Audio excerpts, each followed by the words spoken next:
Romanos capítulo 3, comenzaremos a leer a partir del versículo 21. Pero ahora, aparte de la ley, se ha manifestado la justicia de Dios, testificada por la ley y por los profetas. La justicia de Dios por medio de la fe en Jesucristo, para todos los que creen en Él, porque no hay diferencia. Por cuanto todos pecaron y están destituidos de la gloria de Dios, siendo justificados gratuitamente por su gracia, mediante la redención que es en Cristo Jesús, a quien Dios puso como propiciación por medio de la fe en su sangre, para manifestar su justicia, a causa de haber pasado por alto en su paciencia los pecados pasados, con la mira de manifestar en este tiempo su justicia, a fin de que Él sea el justo y el que justifica al que es de la fe de Jesús. ¿Dónde pues está la jactancia? ¿Queda excluida? ¿Por cuál ley? ¿Por la de las obras? No, sino por la ley de la fe. Concluimos pues que el hombre es justificado por fe sin las obras de la ley. ¿Es Dios solamente Dios de los judíos? No, ¿es también Dios de los gentiles? Ciertamente también de los gentiles, porque Dios es uno. Y Él justificará por la fe a los de la circuncisión y por medio de la fe a los de la incircuncisión. Luego, por la fe invalidamos la ley en ninguna manera, sino que confirmamos la ley. Dice así, 2 Corintios 5, 18, y todo esto proviene de Dios, quien nos reconcilió consigo mismo por Cristo y nos dio el ministerio de la reconciliación. Que Dios estaba en Cristo reconciliando consigo al mundo, no tomándoles en cuenta a los hombres sus pecados, y nos encargó a nosotros la palabra de la reconciliación. Así que somos embajadores en el nombre de Cristo, como si Dios rogase por medio de nosotros. Os rogamos en el nombre de Cristo, reconciliaos con Dios. Al que no conoció pecado, por nosotros lo hizo pecado, para que nosotros fuésemos hechos justicia de Dios en él. Esta es la segunda parte que tenemos de este pasaje tan sublime, que está hablando de la reconciliación. Hemos visto dos cosas al introducirnos en este tema. Y una de ellas, la primera, era, claro está, ver qué era la reconciliación y la necesidad que tenemos cada uno de nosotros, los seres humanos, de una reconciliación con Dios.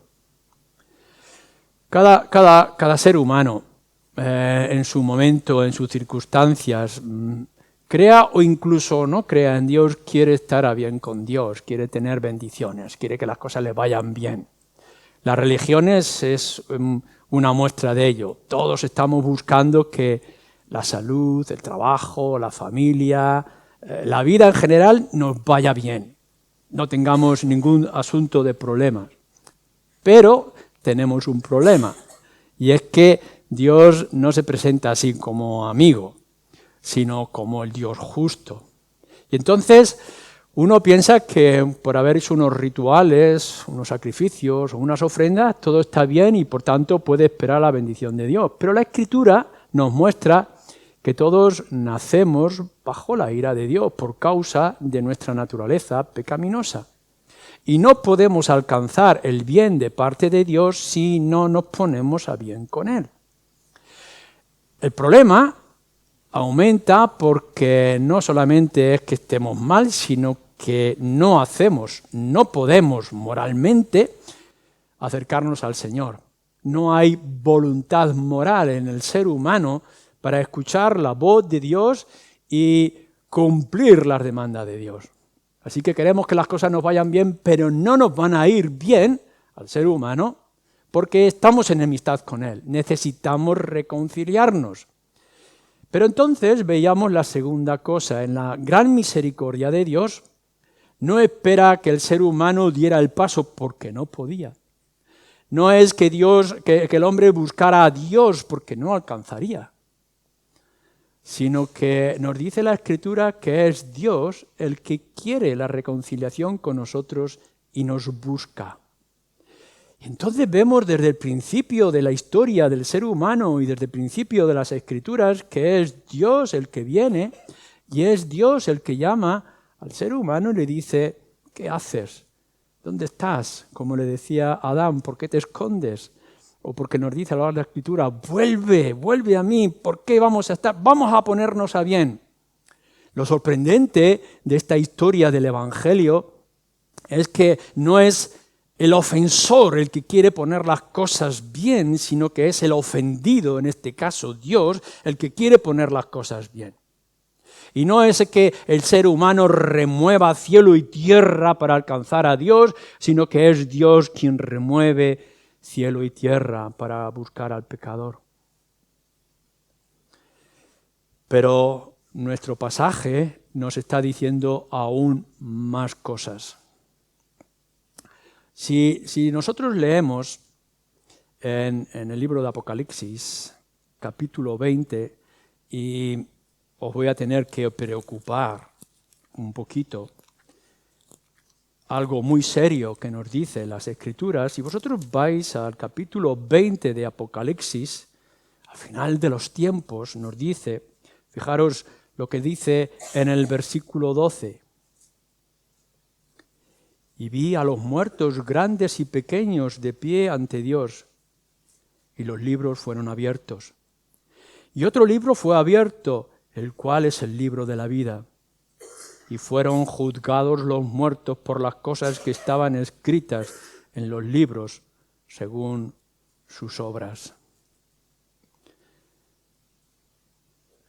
Bien está que Dios venga a querer estar a bien con nosotros y que Él haga ese gesto, esa actitud de buscarnos. Pero nos encontramos cada uno de nosotros con un problema muy serio. Y es que cada uno de nuestros actos, cada una de nuestras palabras, cada uno de nuestros pecados están escritos en el libro de la vida y que un día serán abiertos. Si podemos decir de alguien que tiene memoria y que no olvida, es Dios. Y lo ilustra con esta imagen. Un día, en el gran juicio del que ya nos ha hablado Pablo en Corintios y también lo habla en Romanos, un día habrá un juicio. Y entonces cada uno de nuestros actos serán abiertos y serán descritos y seremos juzgados según cada uno de ellos.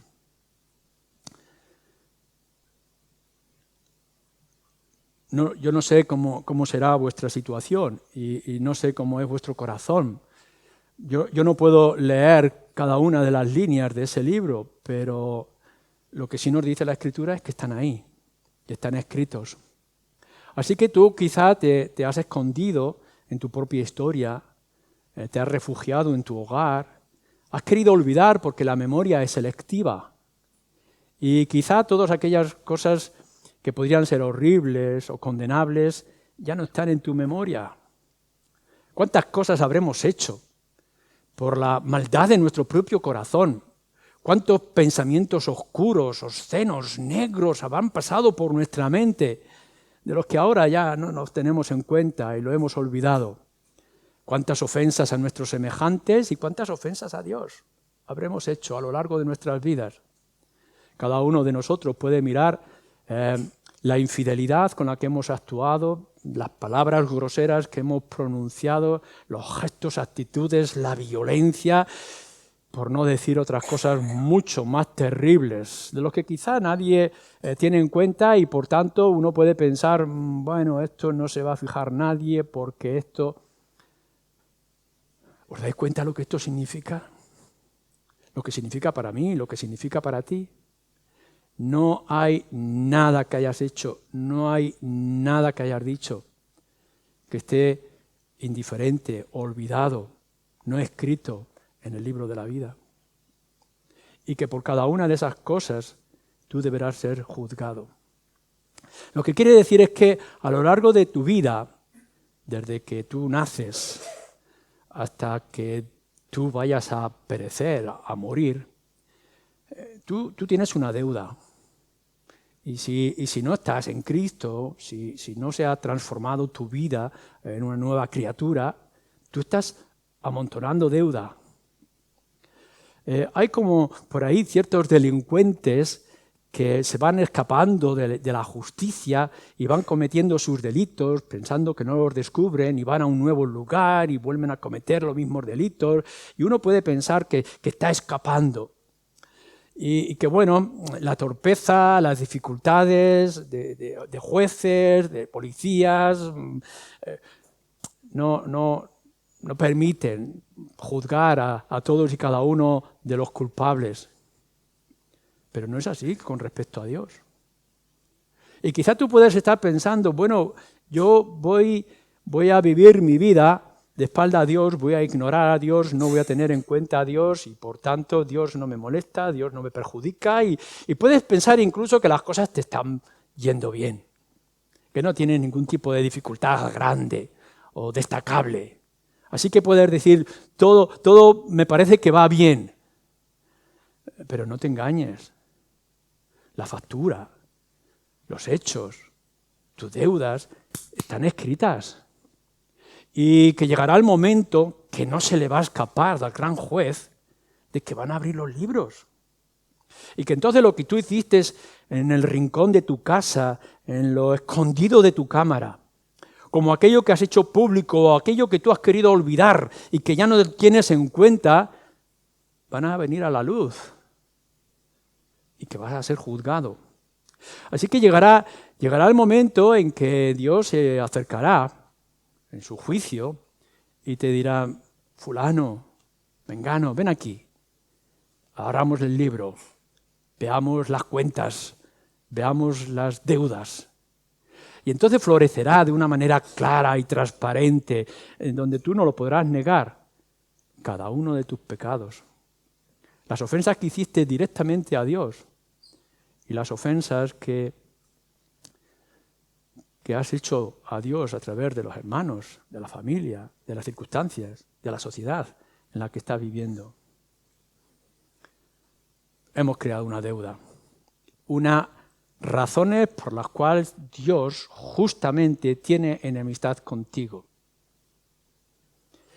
Pero fijaros ahora bien lo que nos dice nuestro texto, después de habernos preocupado por lo que dice Apocalipsis.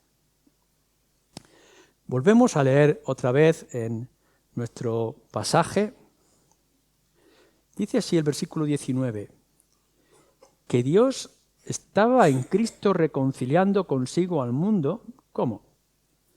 No tomándoles en cuenta a los hombres sus pecados. No tomándoles a los hombres en cuenta sus pecados.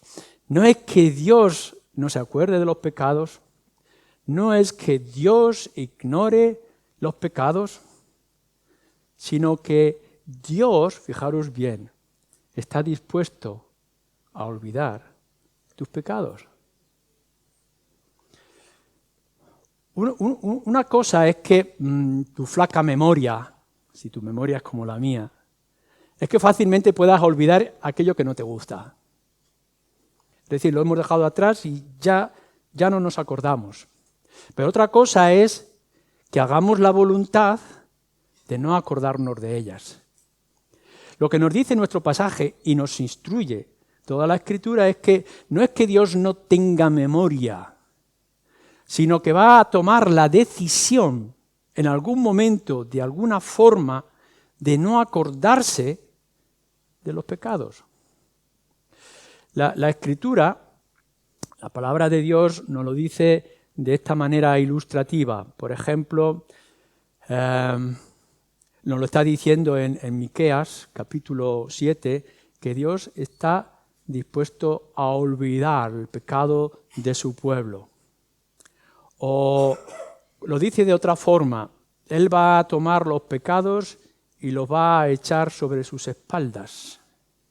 O de una forma más ilustrativa, va a coger los pecados y los va a arrojar al fondo del mar. No está diciendo que tú no seas pecador, no está diciendo que Él no tenga delante de sí los pecados, no está diciendo que tú no merezcas ser juzgado por esos pecados y que seas condenado por esos pecados, sino que el gran tema de la reconciliación que se nos está estableciendo en este pasaje y las Escrituras es que Dios no solamente toma la voluntad de buscarte para que te pongas a bien con Él, sino que nos dice que está dispuesto a no tener en cuenta tus pecados.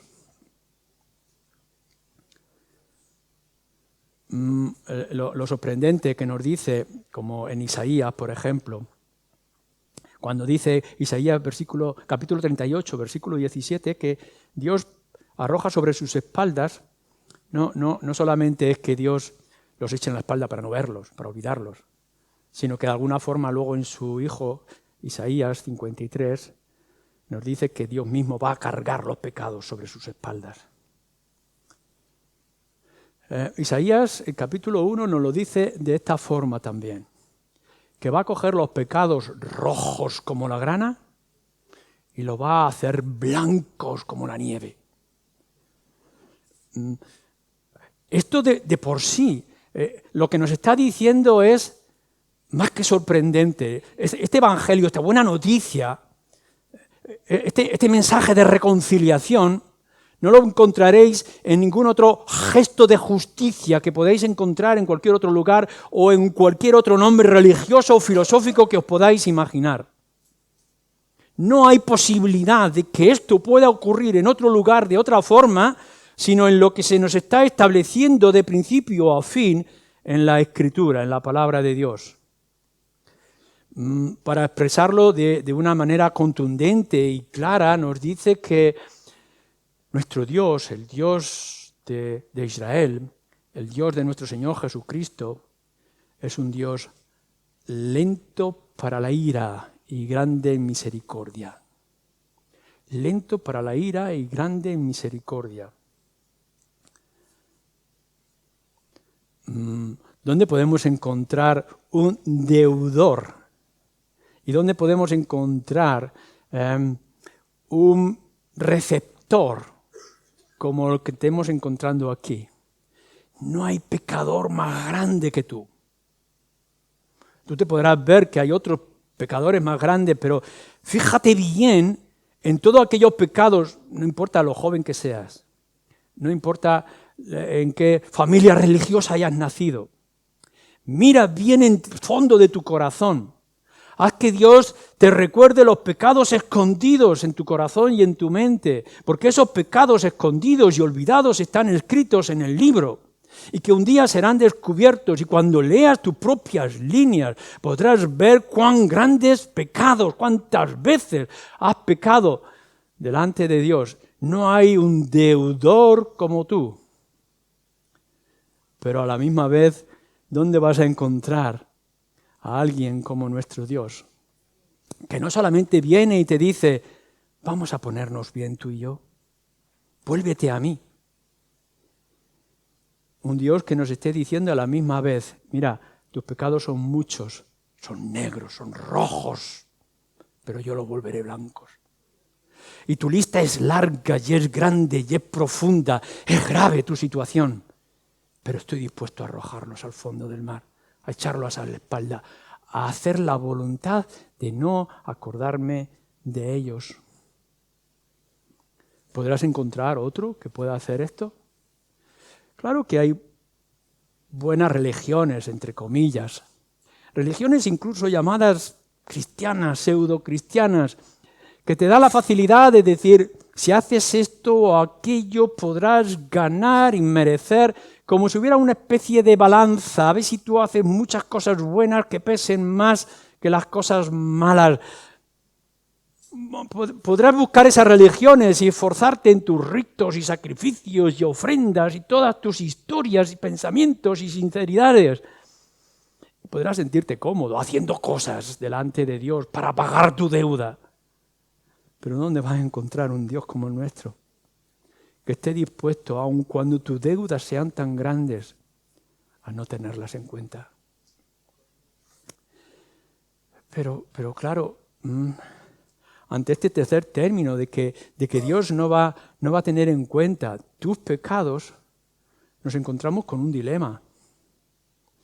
¿Cómo puede un Dios justo no tener en cuenta los delitos? ¿Cómo podemos hablar de justicia con alguien que está dispuesto a no tener en cuenta los pecados? ¿Cómo puede un Dios justo como el nuestro hacer algo como esto? Has cometido un delito, tienes una lista larga de pecados, pero no los voy a tener en cuenta. ¿Dónde está tu justicia? ¿No era esto lo que clamaba el pueblo de Israel en su engaño? Esas sectas religiosas que estaban diciendo, yo me esfuerzo, yo trabajo, yo me implico, ¿por qué este va a recibir más que yo?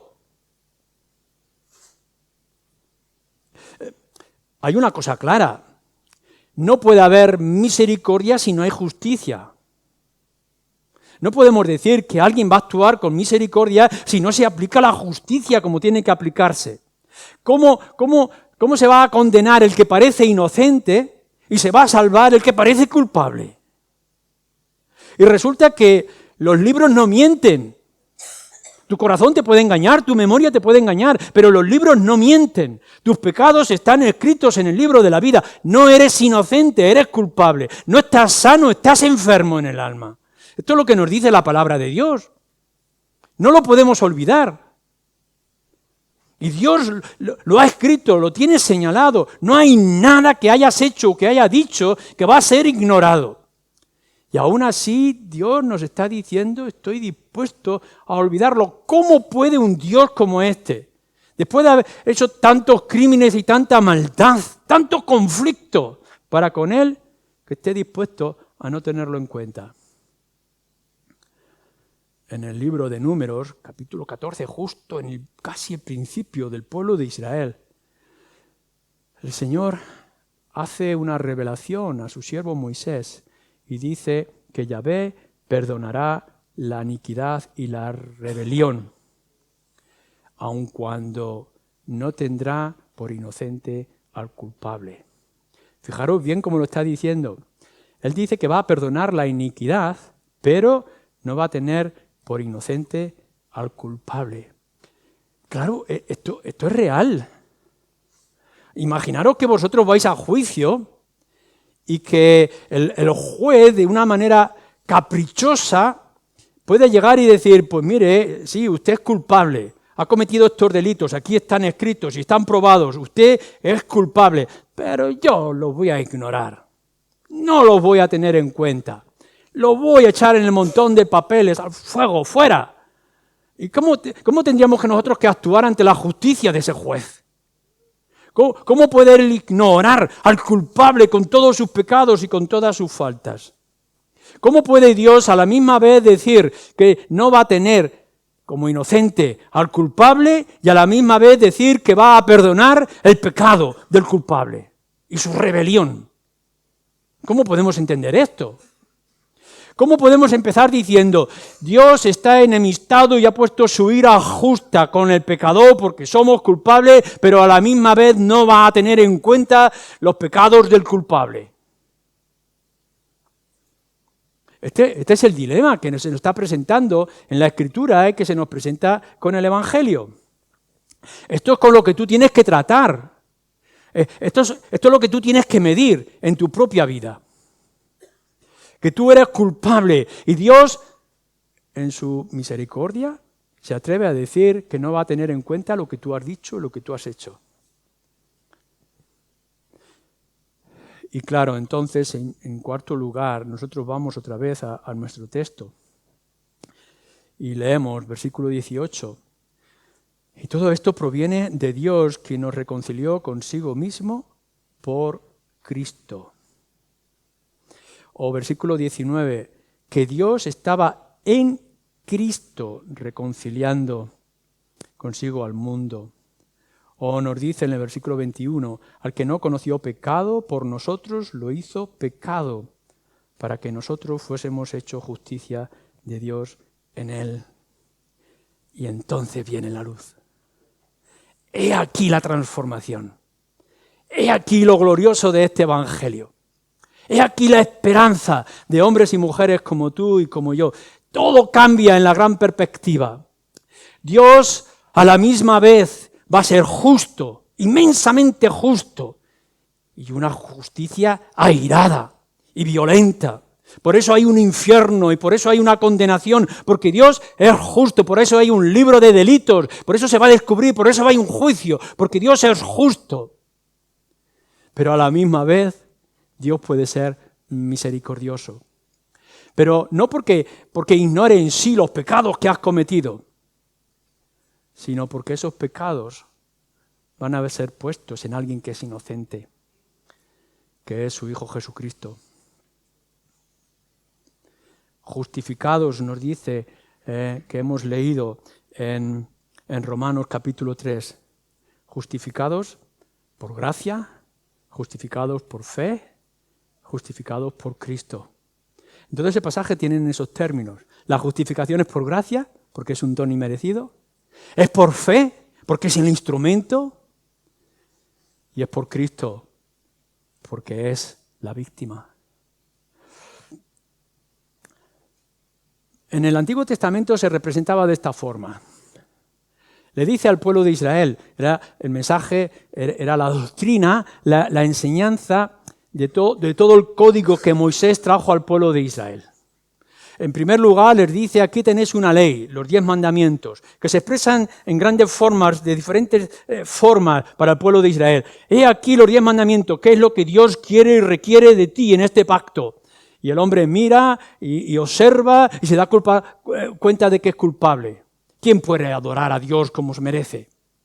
¿Y cómo podemos guardar un día? ¿Y cómo podemos honrar a nuestros semejantes? ¿Y cómo podemos dejar de mentir? Y la ley nos dice culpable, culpable, culpable.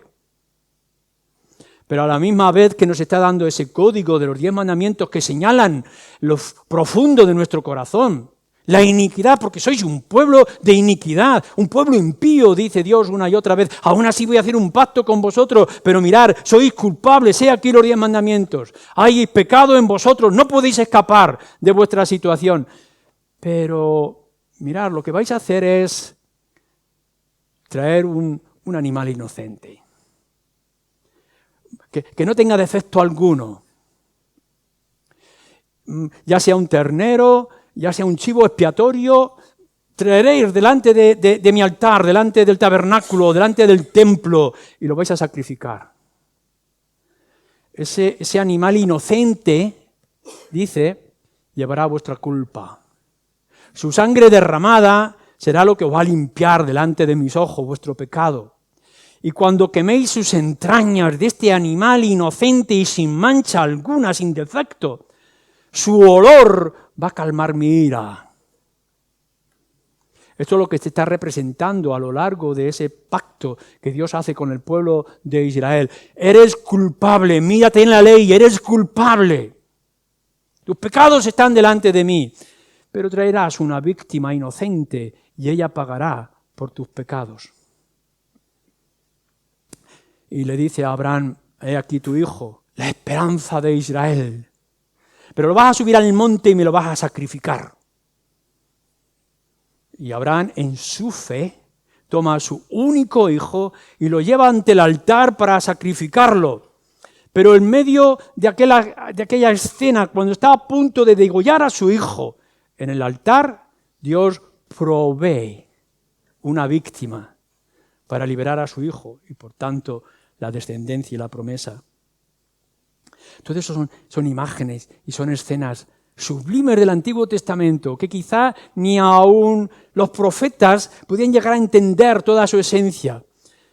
Pero entonces leéis vosotros en el libro de Hebreos y descubrimos en las últimas líneas de los Evangelios, o leéis con profundidad Isaías 53 y entonces descubrimos que aquel Cordero inocente, sin mancha y sin defecto alguno, era nuestro Señor Jesucristo.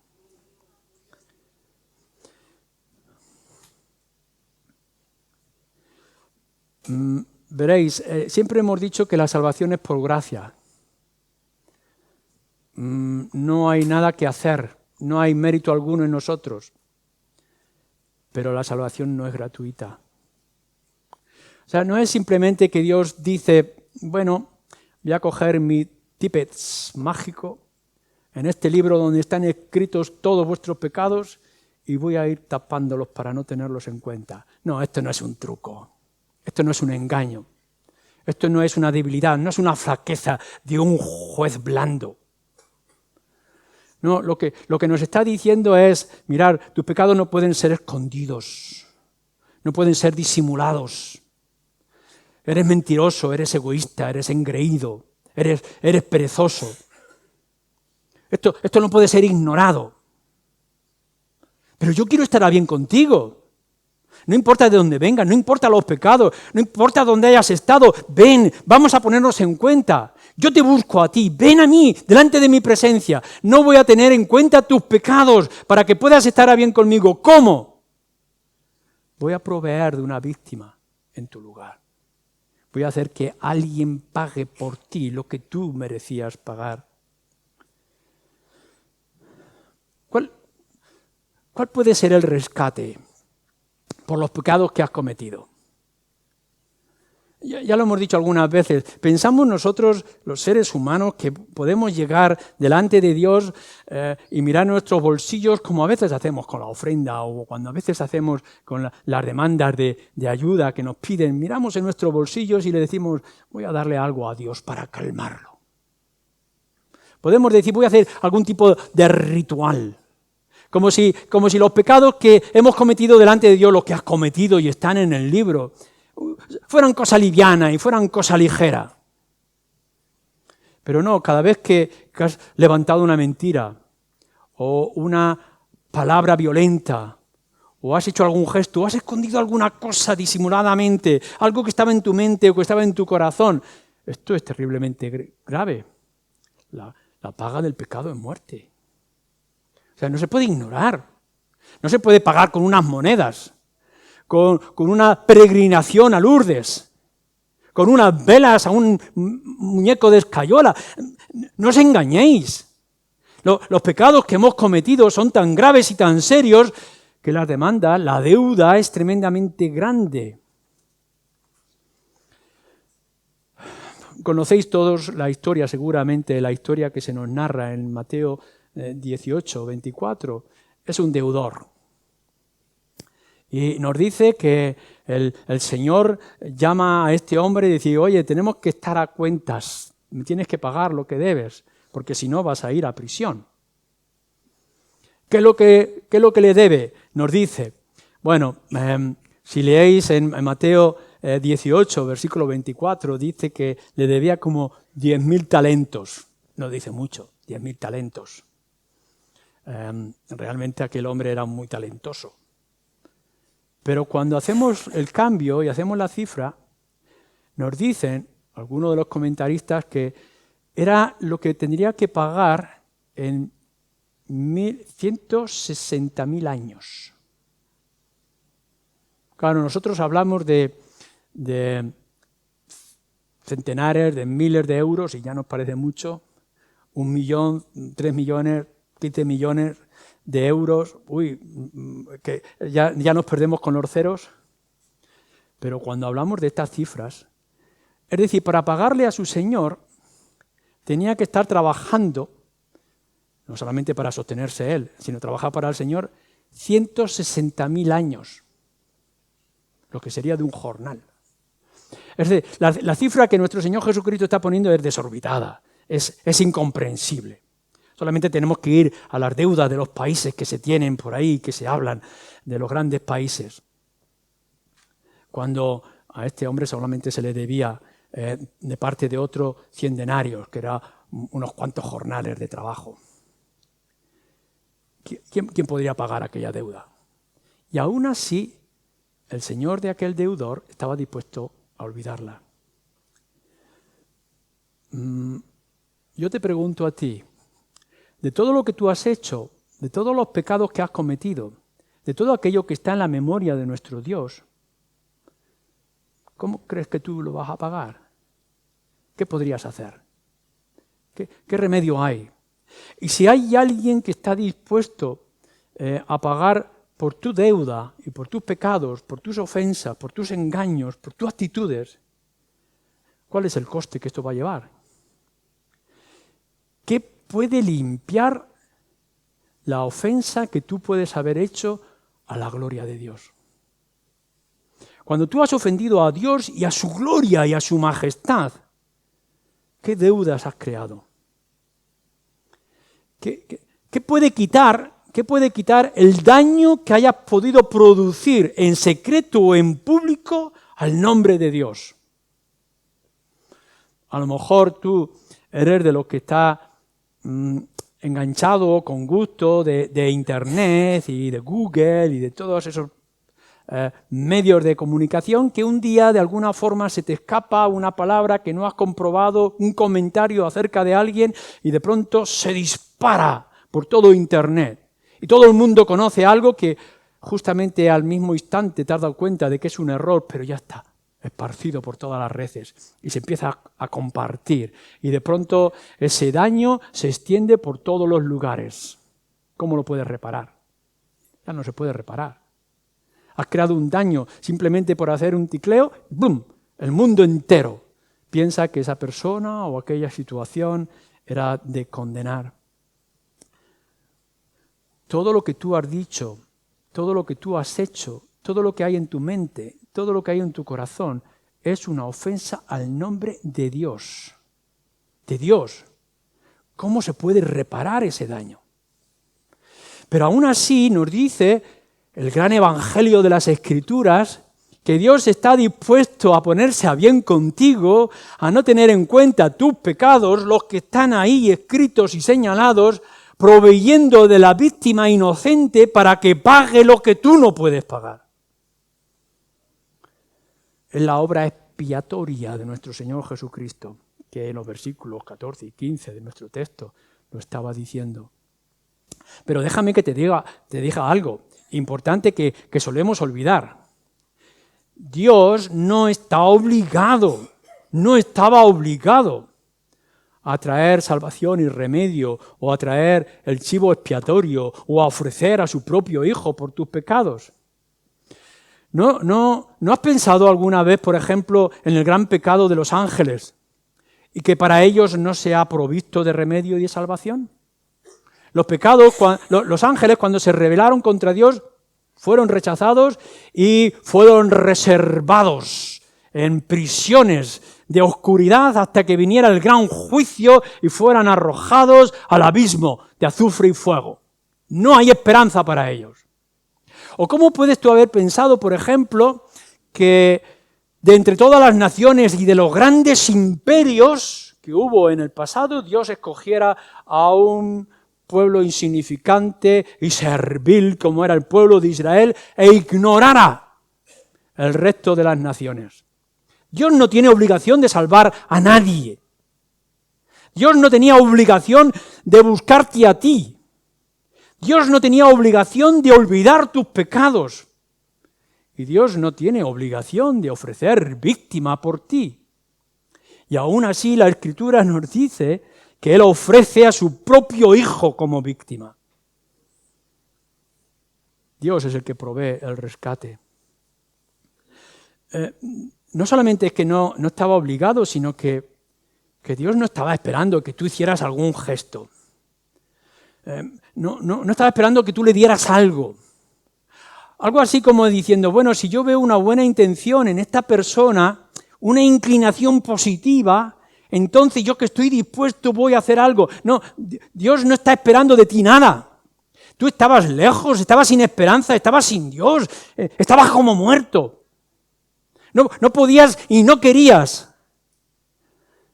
No estaba esperando que hubiera un gesto de arrepentimiento, sino que nos dice la Escritura que el Señor Jesucristo vino a buscar y a salvar lo que estaba perdido, aun cuando éramos pecadores. Ya aún siendo pecadores, Cristo murió por nosotros. Dios no estaba esperando que tú hicieras algún cambio.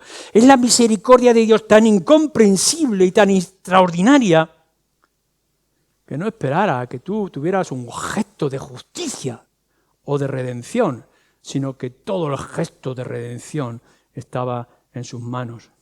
Dios mismo proveyendo el remedio.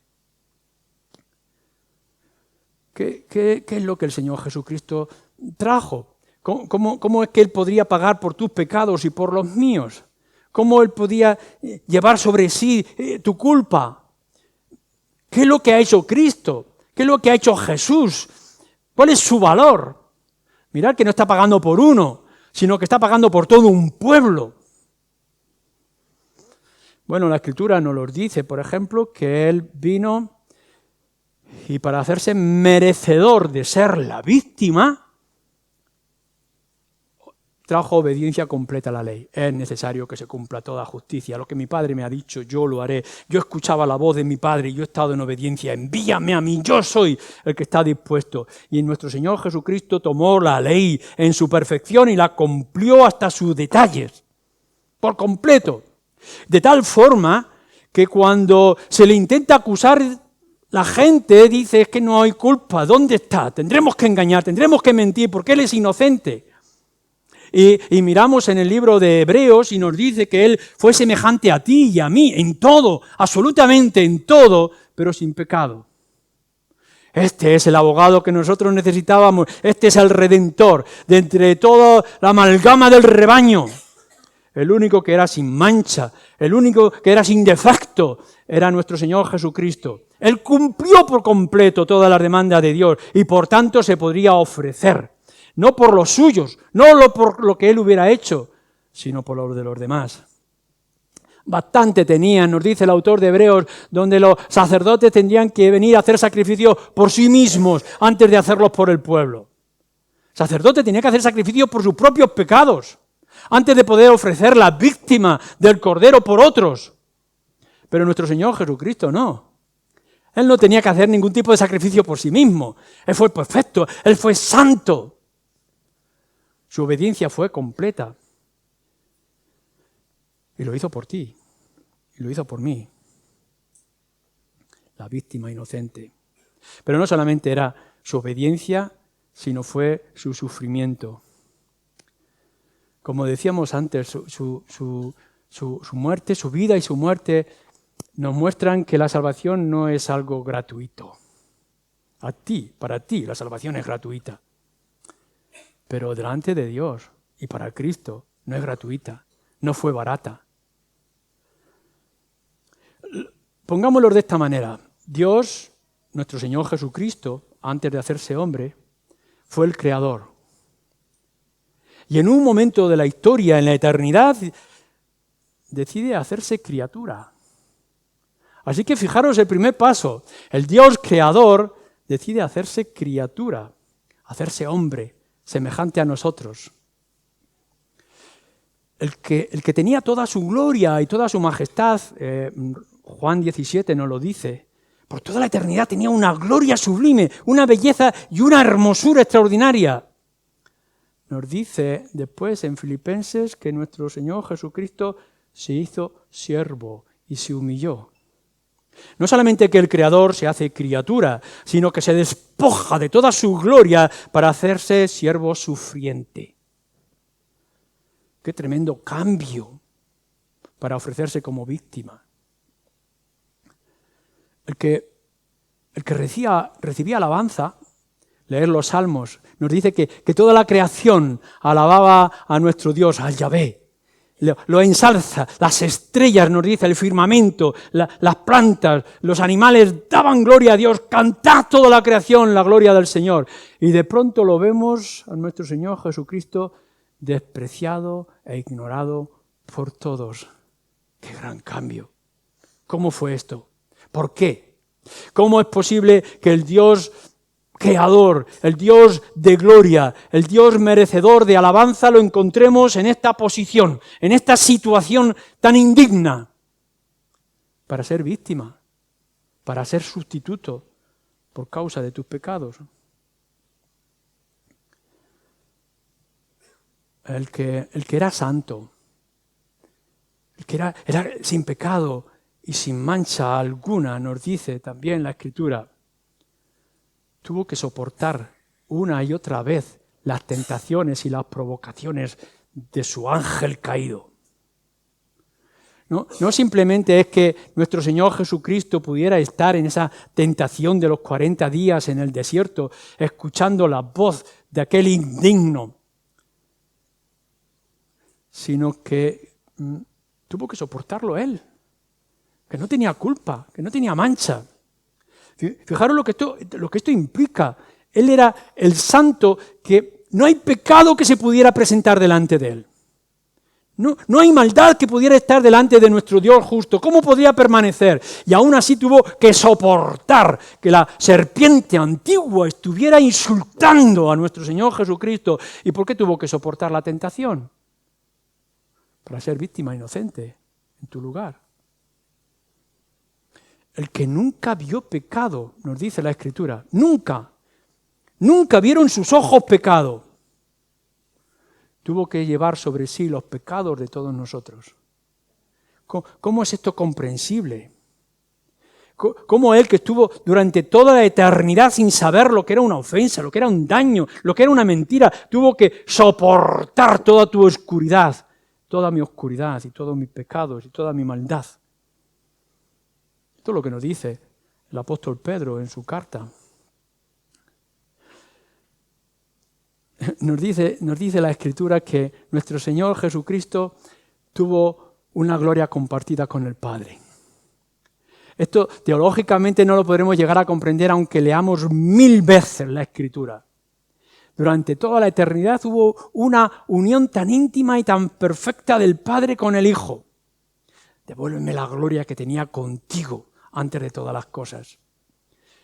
La comunión del Hijo con el Padre era sublime durante toda la eternidad. Y de pronto, cuando está allí en la cruz, escuchamos a nuestro Señor Jesucristo decir: Dios mío, ¿por qué me has abandonado? ¿Qué es lo que tuvo que experimentar nuestro Señor Jesucristo? ¿Cómo se tuvo que sentir? Él que había tenido esa intimidad perfecta, eterna con el Padre, y de pronto sentirse abandonado por el Padre. No abandonado por las criaturas, no por los discípulos, no por el pueblo, sino abandonado por el propio Padre, si no es para ser la víctima y librarnos de nuestros pecados. Sentir el abandono del Padre por tu culpa y por la mía. Y añadimos a esto, lo expresa muy bien el apóstol Pedro en el libro de los Hechos, cuando está hablando a la multitud en Jerusalén y le dice: ¿sabéis? Habéis dado muerte al autor de la vida. Esto es lo que implicaba el pecado y la ofensa. Habéis dado muerte al autor de la vida, el que ha dado la vida, el que ha creado todas las cosas de la nada, el que es el Señor de todas las cosas. Y vosotros le habéis dado muerte. Y podemos decir, ¿cómo puede ser? Claro, la muerte no lo podía retener. Pero esto es lo que implica el Evangelio y esto es lo que significa la víctima. Que el autor de la vida, el que te ha dado la vida, el que te ha sostenido hasta el día de hoy, el que ha mostrado paciencia y una paciencia tremenda con tus propios pecados, aun sabiendo lo que tú has hecho, aun conociendo lo que hay en tu mente y leyendo los deseos de tu corazón como si estuvieran escritos en un libro, aún así ha querido ofrecerse y dejarlo todo y desprenderse de su gloria y ser clavado en una cruz y llevar tus oscuros pecados. El autor de la vida muriendo por ti. Nuestro Señor Jesucristo lo expresa para que podamos entender todo lo que fue la agonía y toda su posición y su disposición para cumplir las demandas del Padre y que tú no seas condenado por toda la eternidad.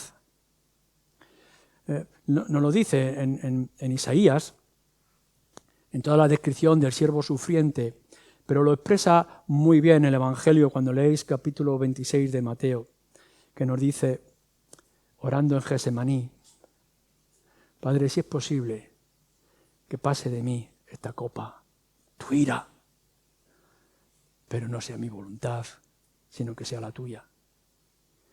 Fijaros si era tan terrible lo que Cristo iba a experimentar, el infierno vivo, en su propia carne, en su propia posición y disposición delante del Padre, que Él está diciendo en su oración de agonía, sudando sangre, si es posible que pase de mí este cáliz, esta copa, esta ira tuya, pero no mi voluntad, sino que sea la tuya. Claro, lo que está expresando nuestro Señor Jesucristo es lo que se expresa en la palabra de Dios, y así Pablo lo define en 1 de Timoteo. Nos dice así: porque no hay otro mediador entre Dios y los hombres en los cuales podamos ser salvos, sino nuestro Señor Jesucristo. Porque no hay otro como Él.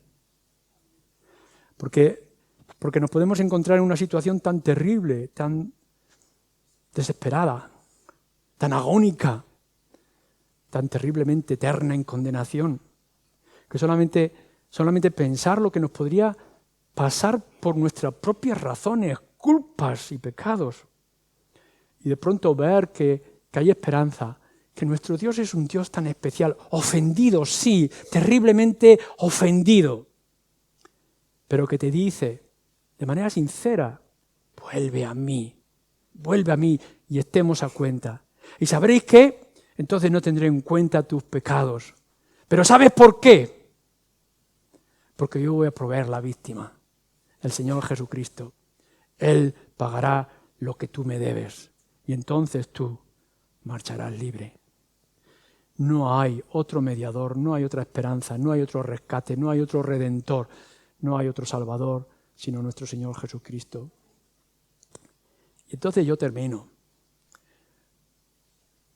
Es las palabras que dice el apóstol Pedro cuando el Señor Jesucristo le dice en cierto momento a los discípulos: mirad, estos se marchan, ¿queréis también vosotros marcharos? ¿Queréis marcharos también vosotros? ¿Os queréis ir a buscar otra cosa, otro remedio, otras soluciones? ¿Queréis hacer alguna otra cosa en el mundo? Os podéis ir. Pero el apóstol Pedro dice: Señor, ¿a quién iremos? Solamente tú tienes palabras de vida eterna. Y entonces lo que nosotros tenemos que decir, espero que tú digas en esta mañana, es: después de saber estas cosas, ¿a quién iremos? Solamente a Él. Solamente Él puede traer paz a mi corazón y puede traer paz para con mi Dios. Amén.